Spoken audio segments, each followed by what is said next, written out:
আসসালামু আলাইকুম, কেমন আছেন সবাই? আমার মেয়ে চিকেন তান্দুরি খাওয়ার জন্য জেদ ধরেছে। এই জন্য বললাম যে তুমি তোমার চিকেন তান্দুরি তৈরি করে নাও, আর আমি আমার মতো নান তৈরি করতে লাগলাম।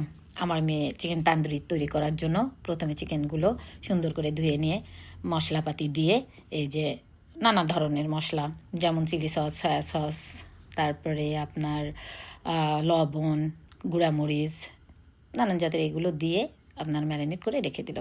এবার আমি তৈরি করে নিচ্ছি নান। প্রথমে দিয়ে দিলাম ময়দার আটা, গুঁড়া দুধ, চিনি, লবণ, ইস্ট এবং বেকিং সোডা, সব কিছুই পরিমাণ মতো দিয়েছি। দিয়ে সুন্দর করে মেখে নিলাম। অল্প অল্প করে পানি দিয়ে সুন্দরভাবে ডো তৈরি করে নিলাম। ডো তৈরি করার পরে আমি আধা ঘন্টা 1 ঘন্টার জন্য আমি রেখে দিলাম। এরপর আমার মেয়ে এই যে চিকেনটা ফ্রাই প্যানে দিয়ে দিল। তারপরে কয়লা মধ্যে একটুখানি ঘি দিয়ে আগুন ধরিয়ে দিয়েছে। এবার ঢাকনা দিয়ে ঢেকে দেব। এই যে ধোঁয়া ওঠা পর্যন্ত সুন্দরভাবে একটা ফ্লেভার চলে আসবে এই ধোঁয়ার। এরপর বাটিটা আমি সরিয়ে নেব।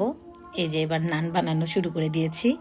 অবশ্য রেস্টুরেন্টের মতো নান হয়নি, তারপরেও চেষ্টা করেছি রেস্টুরেন্টের মতো করে একটু তৈরি করার জন্য।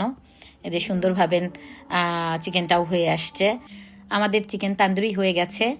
যদি আপনাদের এই চিকেন তান্দুরি ভালো লেগে থাকে, অবশ্যই লাইক, কমেন্ট, শেয়ার করবেন। আল্লাহ হাফেজ।